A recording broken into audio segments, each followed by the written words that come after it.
আপোষ না সংগ্রাম, ক্ষমতা না জনতা, হাসিনা না জনতা।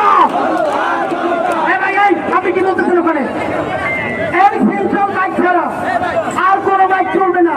এই কথা ভালো না লাগলে আমরা বাসায় চলে যাবো।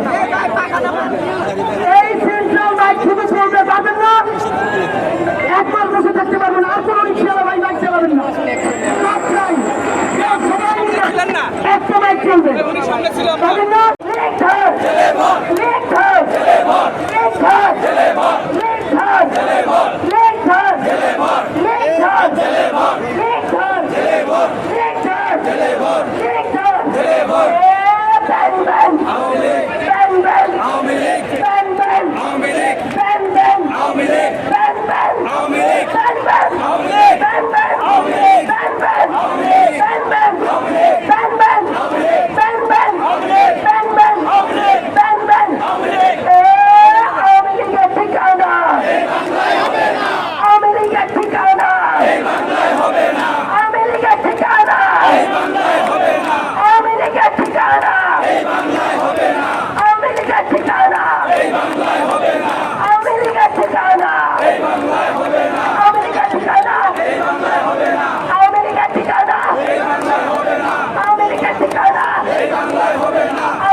একটা বাইক চলবে, পাবেন না।